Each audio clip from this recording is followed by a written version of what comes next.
Dear Dhamma friends, today is our third day in the retreat and we are going to have the third question and answer session.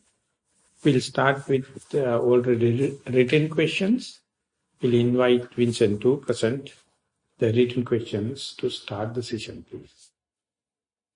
Dear Maha, first question. In sitting meditation, when I get sleepy, I try to go to mindful mode, loving kindness meditation, to keep my concentration. Is that a good idea, or should I try to go back to in-breath and out-breath? I also go into Kaya-Pasana when I feel sleepy. Is there a better pattern to do this? How would I figure out which one is best at a time? So yesterday and day before, throughout we have taken the subject of sleepiness. So I would like to add some information so that you yourself can sort it out. Whenever the meditation progress or whenever the mindfulness becomes continuous, and if you sharp enough to observe the primary object, then the fading off or dwindling it off or tapering it off of the primary object can happen. This is a sign of progress. But if you are not sharp enough to notice it, it will lead to sloth and torpor. So therefore, whenever you are confronted with sloth and torpor, next time go prepared. Instead of sloth and torpor, see the changes or the evolution or evolvement of the primary object. Whenever you to see continuous touch with the primary object and to see the changes, then you can see this sleepiness is one of the episodes in the progress of meditation. If you misunderstand, you will try to escape it, try to do metta bhavana, Kaya-Pasana is not the good term, whatever may be, so that you will cut off the trade. There is also kind of a defensive system, but one day you have to go through it. So therefore two kinds of sloth and torpor, or sleepiness or slimy mind. One thing is due to the lethargic and boredom and the monotonous nature of the primary object, mind can try to escape to the kind of a hide and seek game. That is a sign of progress. So you can only monitor through the monitoring the primary object. The second thing is just falling into the defilement of sloth and torpor. Under such circumstances, often you see wandering mind. In the previous situation, no wandering mind. Mind is steadfast, continuous, more with the primary object. Still, it becomes less dramatic, less eventful, lethargic, and then mind escape into this hide and seek game. So therefore, these early signs are the most important and still sharp, to make it sharp. Your observation with respect to the primary object is never mentioned in this letter. So very difficult to make a diagnosis. So you must take at least few sentences to see when it is happening, when it is, how many minutes later in the sense, or while it is happening, do you have the contact or connection with the primary object, or is it happening completely in a bewildered or wandering mind? These essential informations are not there. That means your mindfulness is not well defined. Your primary object is not well kept. So much so you are succumb. You are vulnerable to all the kind of five hindrances. So therefore, keep the mindfulness with the primary object as the foremost thing. And your interview report, at least 70-80% must be allocated for your primary object than questions. If you are allocating so much of body of your essay to the questions, you are inviting questions. You are entertaining questions. You will never progress. So therefore, instead, make a determination. Start your report with the successful, mindful event with the primary object and try to take little time to explain what is your primary object. It is even not mentioned here. Sometimes happen to us, is it happening while in walking meditation or sitting meditation? So that basic information not given. So very difficult to communicate, very difficult to see the situation. So that means your mind is bewildered. Your mind is not sharpened. Your report is not short to the point. You are invariably promoting questions, invariably promoting bewilderment and sidelines than the main thing. So I am not finding fault with person as such, but these things are very clearly indicated how to write your interview report. Start with the successful win. Write as much as possible in your primary object and see the relationship with the desire or hatred or sloth and torpor or perplexity with the past and future or doubt with respect to the primary object. Then very easy for someone to give a constructive analysis. This one is not there. So after criticizing, I feel hesitant to ask who is writing. So I will ask, please rewrite it for the tomorrow, and then we can proceed.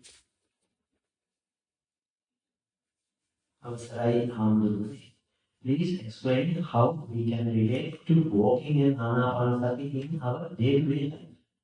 Do we stop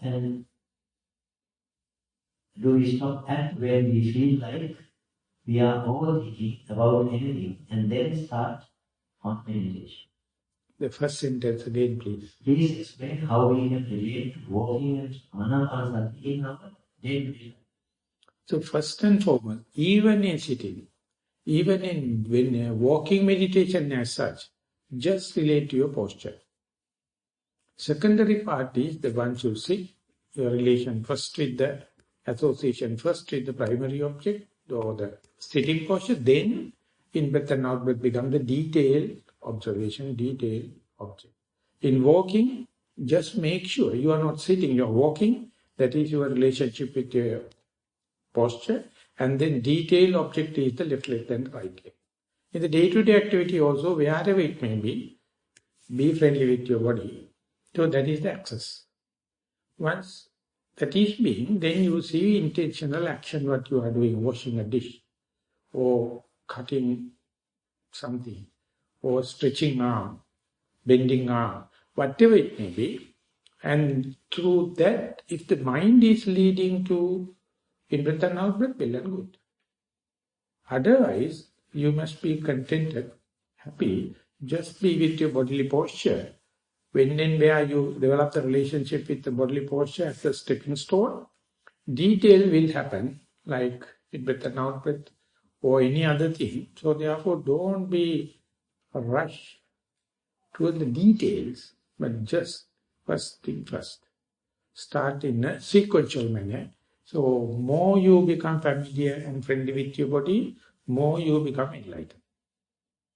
Rather than detail. Details are good, but it must be considered in the proper time, appropriate time. So therefore, familiarization or getting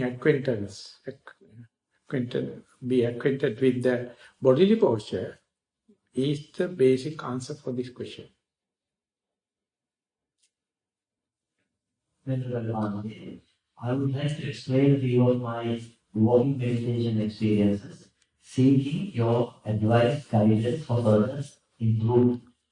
While walking, when the body weight is left on the left side, that is my left, at times it is the roughness of the sand, cold, warm, sinking nature felt on the left. The right side is characterized when these sides are felt on the right. Sometimes a pressureless point is experienced between the left and the right. The mind dwells in that pressureless dimension while the body is walking. Then there are many times that mind was far away, or there were 1001 thoughts, or it was silly. But the moment the question was raised, where were you? We were supposed to do walking meditation. He says, hey, I'm on the left leg. Don't you feel the pressure? And then just before the next right leg hits the ground, it will produce so many other thoughts. This is the mind that I have experienced. Please let me know your advice, where you attain Nibbana from any expecting body. Sadhu, sadhu, sadhu. So this is a kind of a good kind of a reporting. And more you pay attention, one person put it in this way, you know the art of thin slicing of time. You see from right leg to left leg, so much of intermittent, less pressure situation, or thought, wandering, daydreaming. And earlier you consider left leg as a one unit, one chunk of activity, and the right leg. Now you can see left leg also series of action. Within that mind go to the wandering, daydreaming, fantasizing, thinking, pressure, and again come back. And in between the left and the right, there are a lot of gaps. So this indicates you see a cartoon film with a slow rotation of the projector.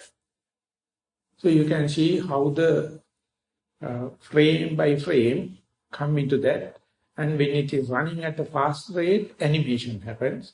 When you go slow, no animation.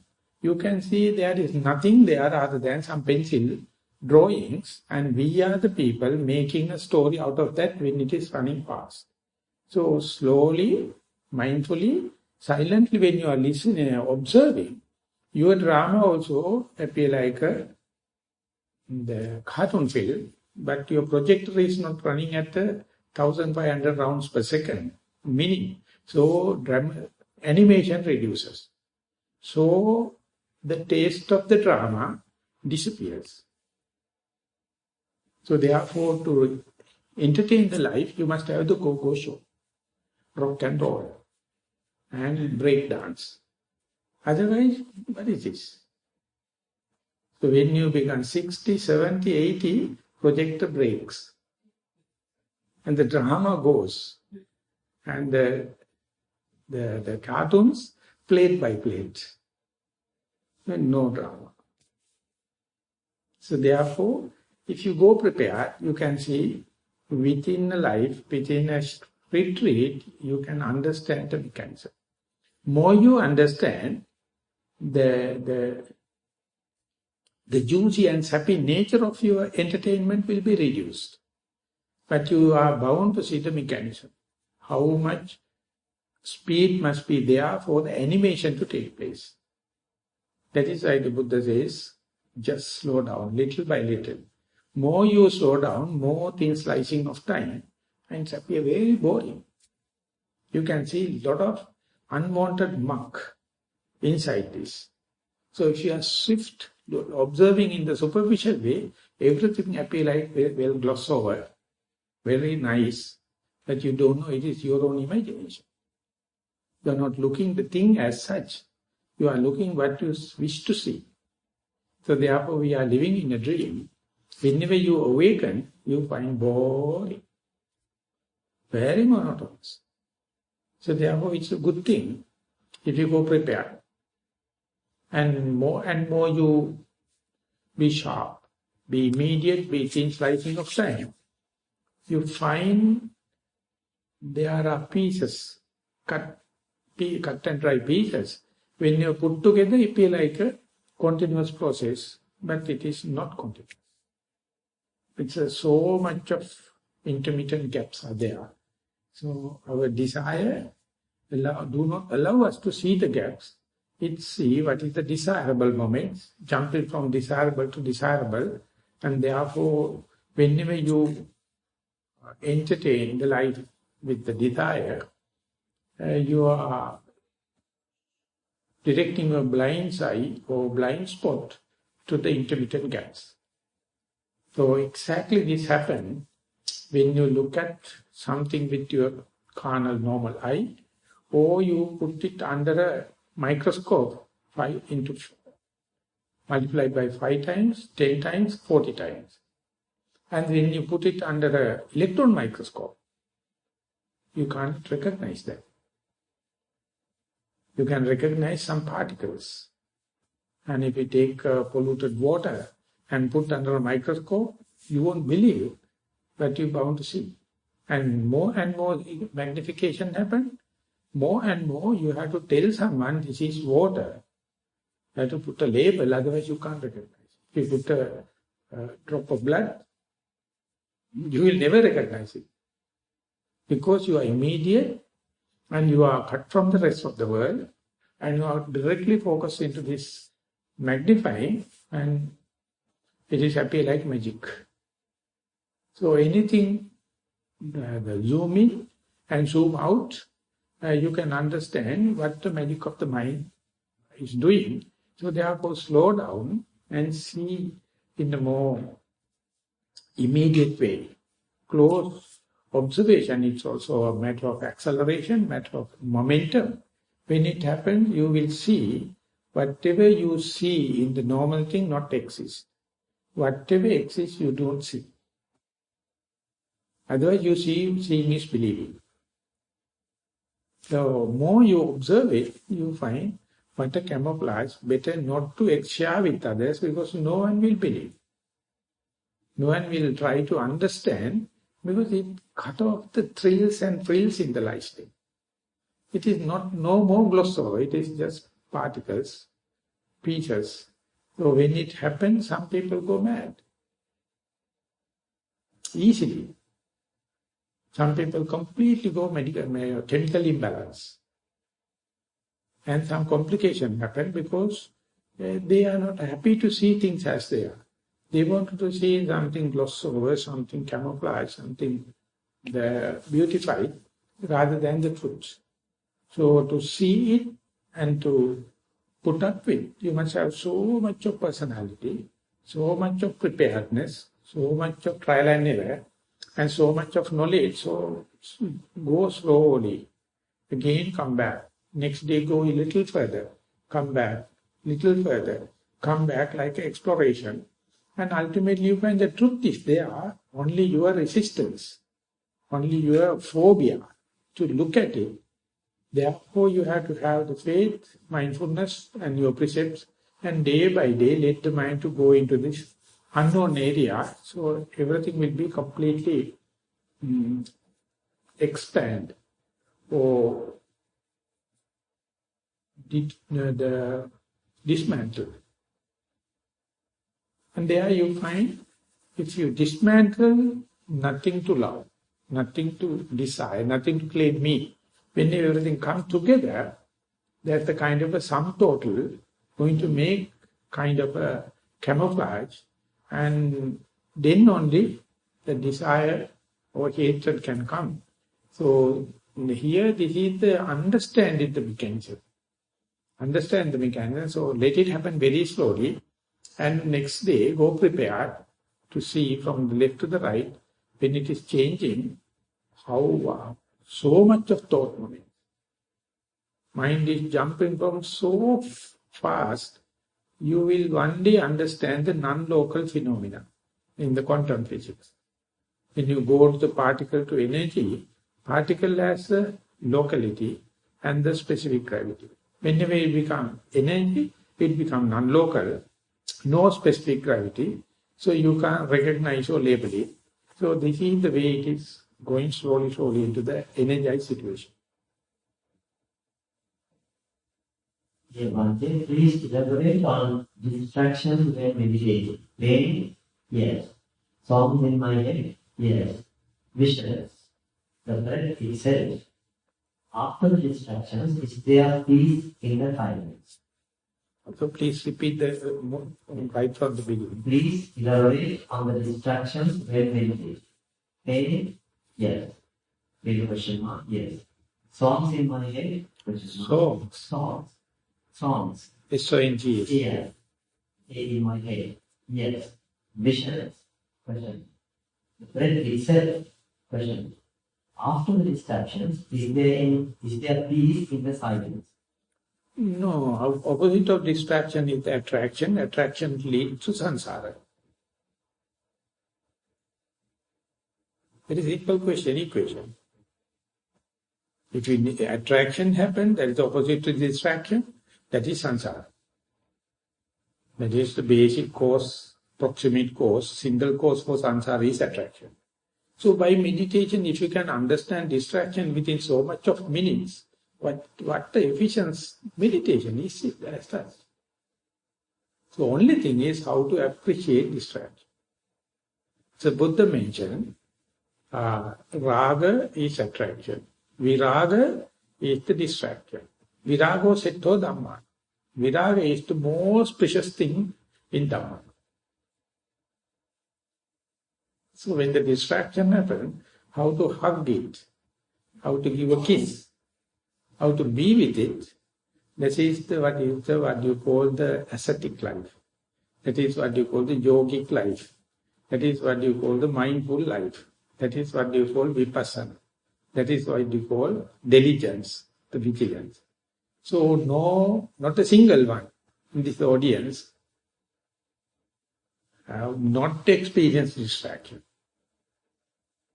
But no one knows how to deal it with, how to appreciate it. And even you appreciate or not, you are with distraction. So the Buddha says, why not appreciate it?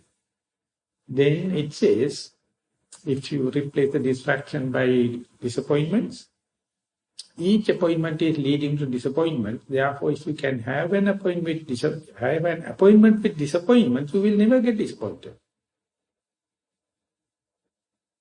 The day you wish to have an appointment with a distraction, you are fully contented, self-sufficient. You can share with others also. It is not a science, it's an art.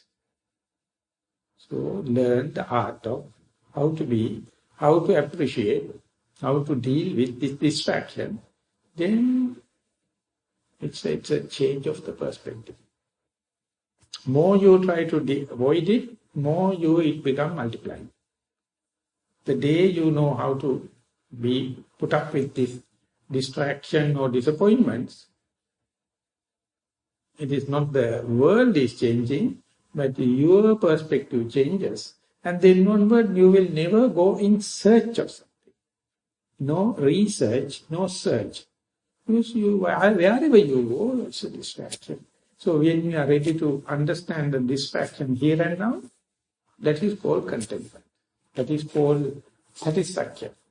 This is the only thing we can expect in this world, rather than expecting something from the outside. So therefore distraction, replace it with the Buddhist term, viraga. Viraga means the highest thing on the earth, difficult to put up with, but you have the capacity. The day you look from that outlook, you will find it is not such a serious thing, very difficult thing. You can manage. You can manage. That's all. That's it. Dear Lord, could you please explain what you meant by being offensive about our own thoughts? I find myself beginning to analyze my thoughts instead of being irritated by my thoughts. If I am analyzing, how should I do it? I ask myself why and try to go back to mindfulness when that happens. So that earlier also in the first letter it says whenever you find and you go for metta bhavana, go for kaya-anupassana, whatever may be, that means it's escapism. You are putting the mind to other direction. That is kind of a defensive system. And later when once you develop the mindfulness, and the mindfulness becomes steadfast, you know verily, mind is not with the primary object but it with sound. Or mind is not with the primary object but it is with the thought. Or not the mind with the primary object, it with the pain. You are fully aware. Object changes but the mindfulness is there. So there that day you will entertain, Even I am with the wandering thought, it is still under the sphere of mindfulness. Even if it is with the painful pain, and you are very know now you are with the pain, well and good. Because it came without your intention. It's a gate crasher. It's an intruder. Why worry? And even if it is with sounds, distracting sound, you know very, I am with sound. So then only then, you can either go back to primary object or still be with the very bloody sound. No problem. So it is like when you have immunity, if you get a vaccine, you can go to a place where you have contagious diseases. You know you have antibodies, so even the germs comes, no problem. So other people will cautious you, tell you, don't go to that place because it is contagious, people get contracted. Yes. I know it, but I have my vaccine. Or the simple common example is, if you keep a normal slice of bread in the atmosphere, it will catch germs and fungus will start. But instead, if you keep a toasted slice outdoor, it lasts long. Because even the fungus spores come, it can't grow because no sap. So toasted slice can keep outside little longer than the wet one. So likewise, if your mind is wet, all the germs can come and harbor. If it's dry, like toasted, germs are there, but you can endure little further. So likewise, you can have the mindfulness, according to the state of mindfulness, your attitudes to the wandering thoughts and distraction, either be defensive or offensive. So we did this retreat before coming here at the Slovakia, and there we took the Vitakka Sutta, and there the Buddha explained how to restrain your wandering thoughts or discursive thoughts in 5 ways. Early few methods are very defensive. Towards the end, very offensive, you can crush them. You can declare war to all any distraction. Say, I am fully armed with mindfulness, now come. They won't come. So that is how the immunity increases. That is how the mindfulness becomes very diversified, very efficient. So it's a matter of momentum. It's a matter of acceleration. So let it gain the ground and gain the momentum. And once after a certain extent, it not belongs to you, no more with you. It turn by its own nature. Once the mindfulness becomes powerful, it will do everything. You can easily give the help to the mindfulness and let alone. Just like a chauffeur-driven car. If your driver is sure, then just sit in the front seat or back seat. Why do you can sleep? But the driver knows where to go. So likewise, the mindfulness becomes a chauffeur-driven after a while. But it takes little time.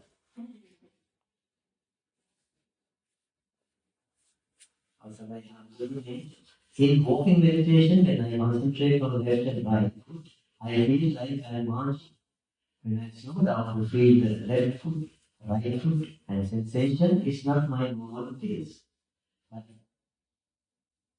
when I tried with my normal pace, I noticed that I felt all sensation was much sharper. Which way is right? What should I do next? No, don't worry about the face. Don't worry about the normal face and kind of thing. Try to measure it with mindfulness. Which one is more conducive for the mindfulness? That's all. Therefore, as far as you are doing walking meditation, if you know that I am walking, not sitting, that's it. That means you are mindful.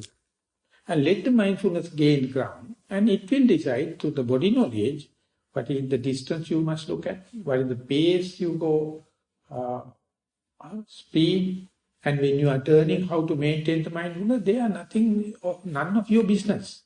It's a matter of mindfulness. So therefore, main thing you have to maximize in so walking, sitting, whatever may be, the mindfulness. So you are too much technical. Go into detail, the speed, the distance you are looking, the lifting, moving, dropping, all things are, it is called iatrogenic effect. It is came from your medicine. It is not the basic journal. It is of the too much of learning. Too much of theory understanding, you put the cart before the horse. No, the horse has no return, reverse journey, it's nothing here, so you can't pull the cart.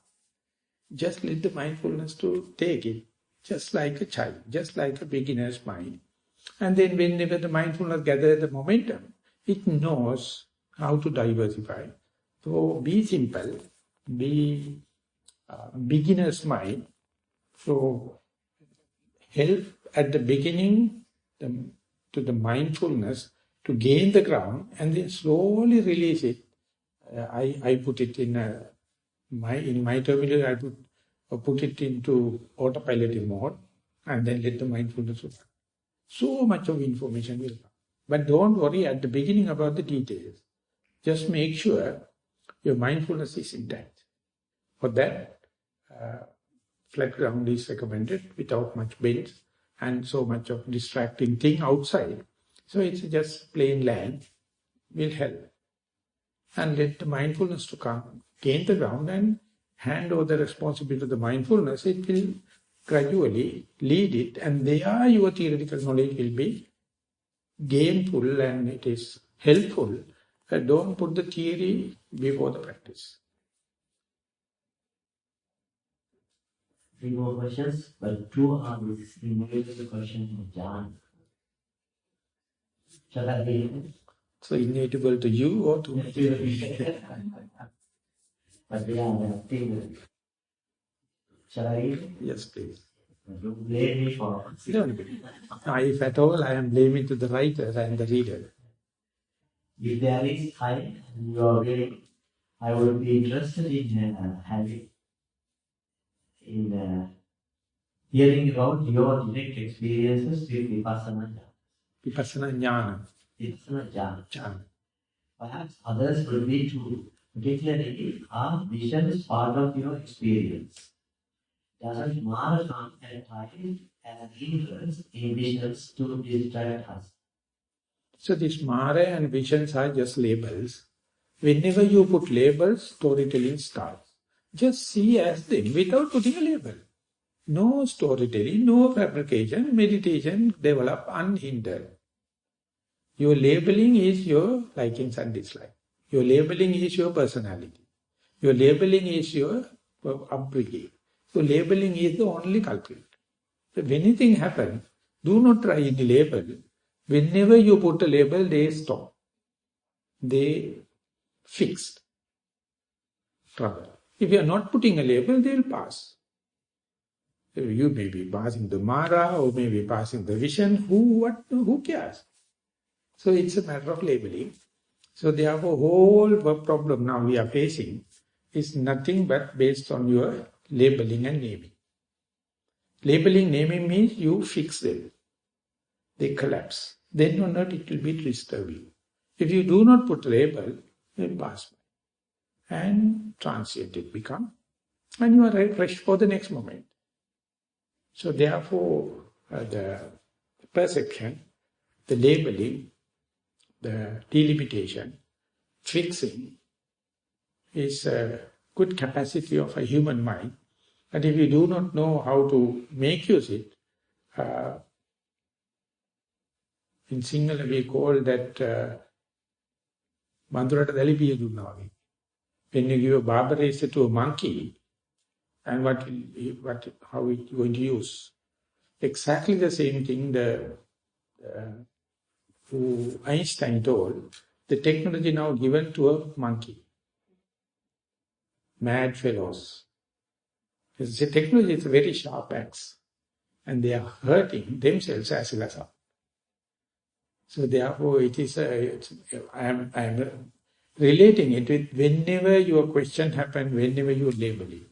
So let the Mara happen, let the vision happen, let the clairvoyance happen, voice happen, anything. Don't put a label.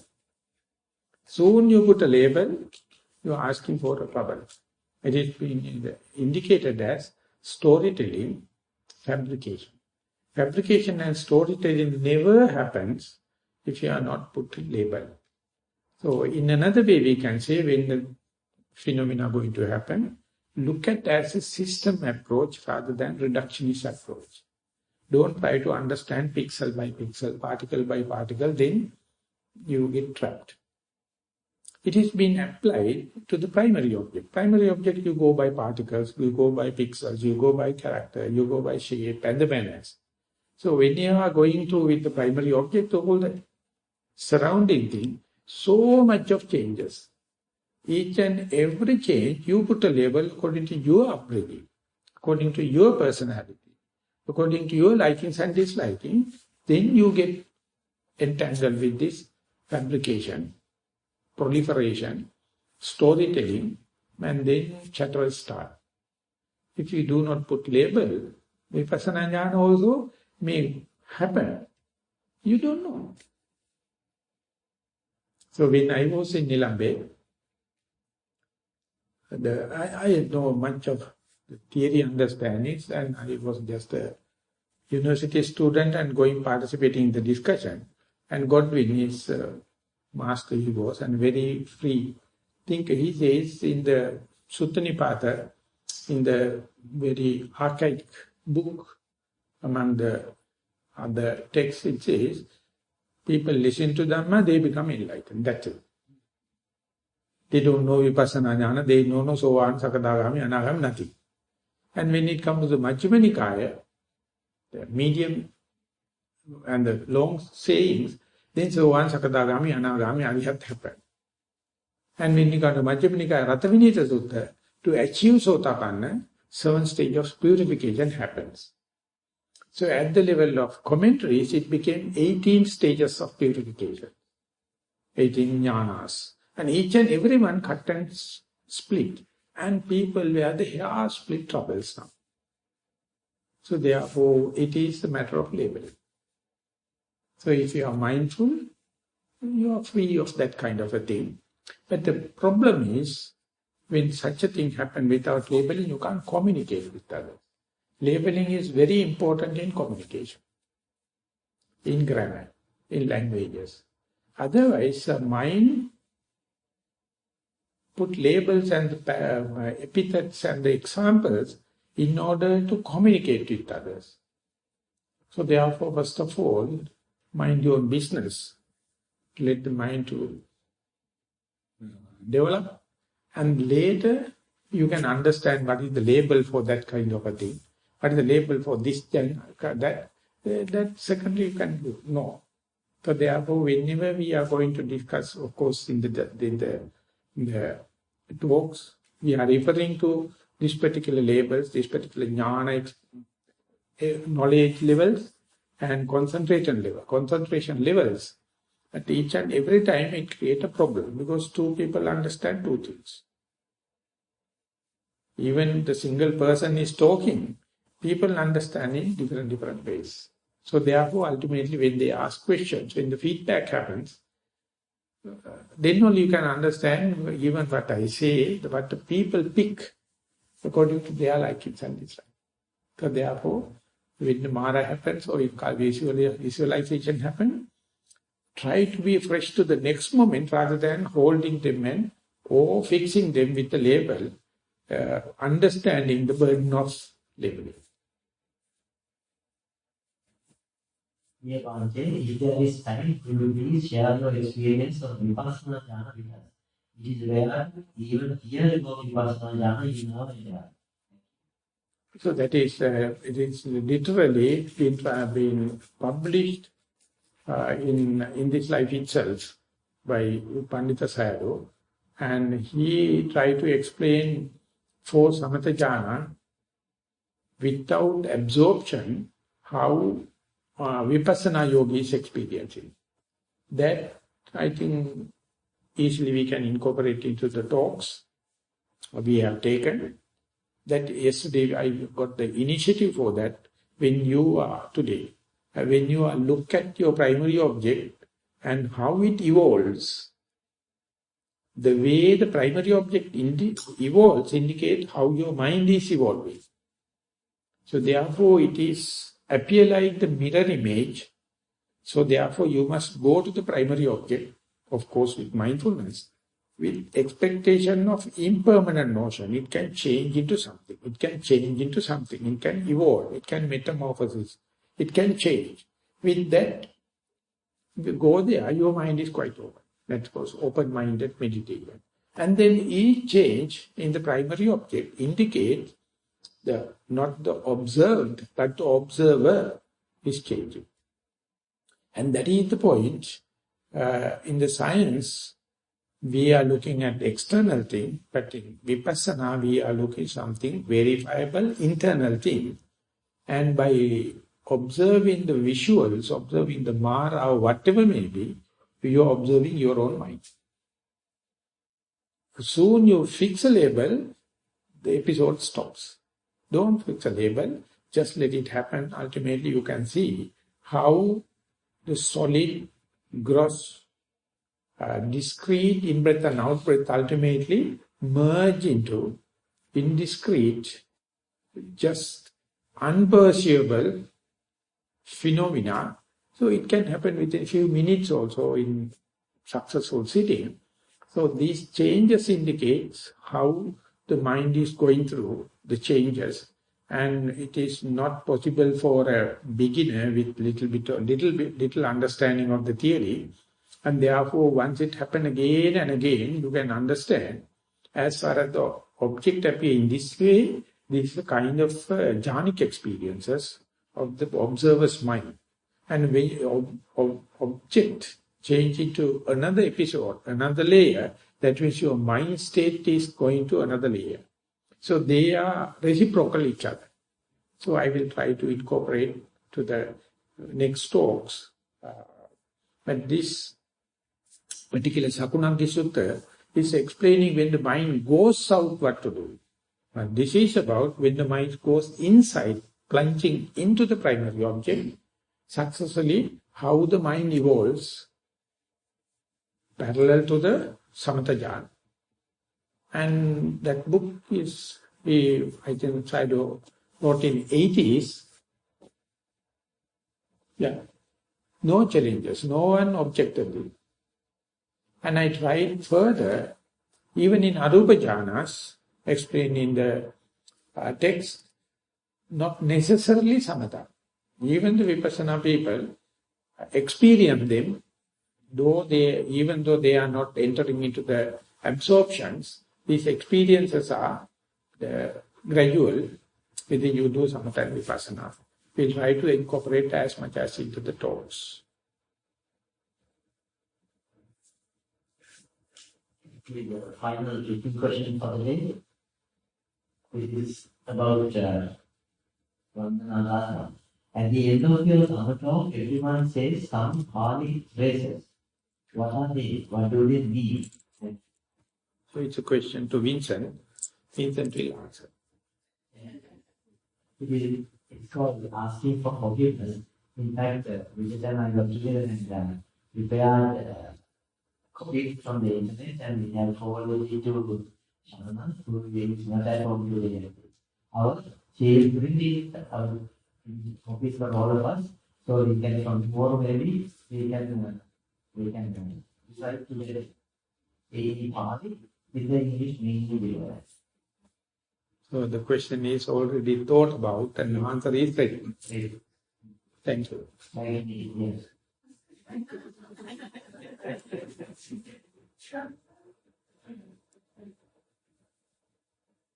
So back at home, there is so much recitation.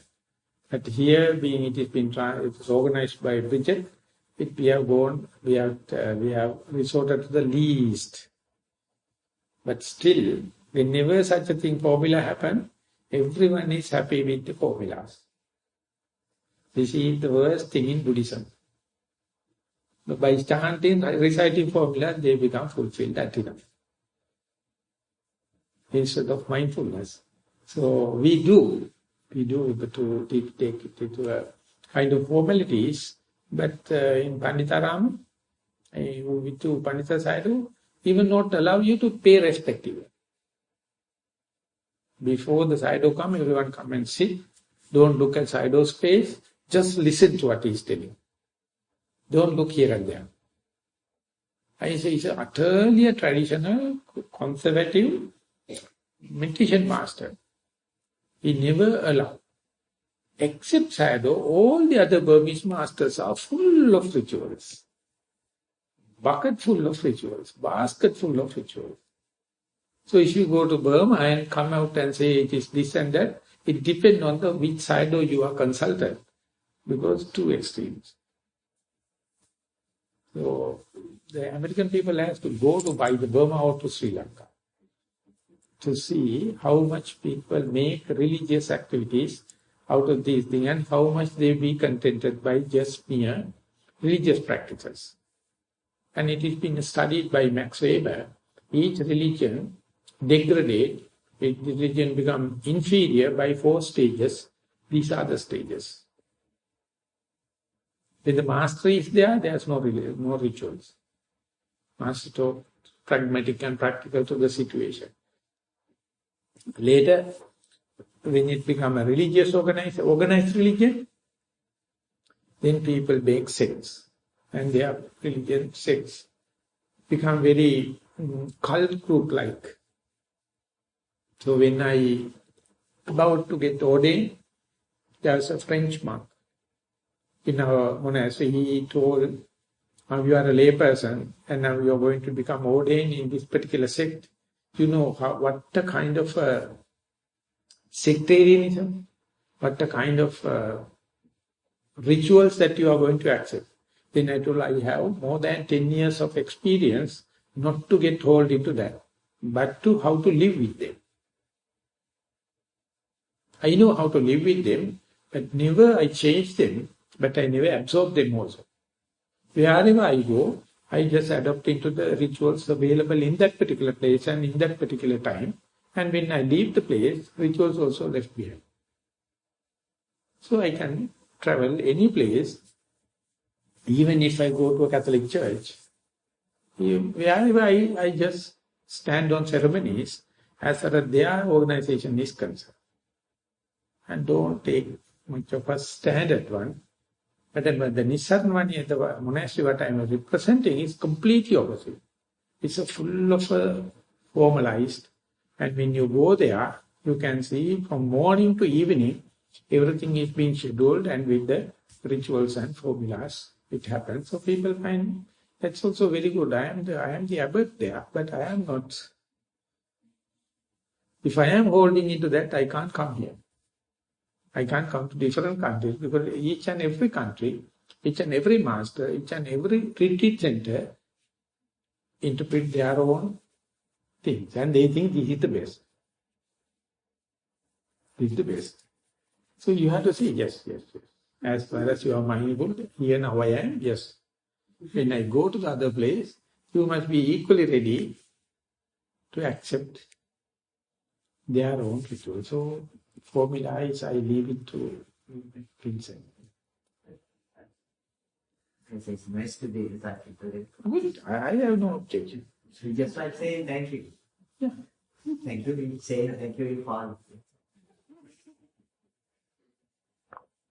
So Vincent is coming from the Catholic background.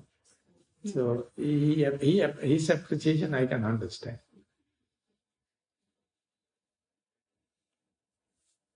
Okay, about 5 minutes more, if I am correct.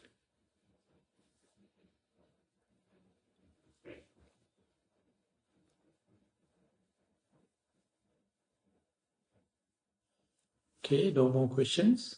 So we'll take time for walking meditation. And at 4 o'clock, we are meeting again here for a group sitting. Thank you very much for the participation.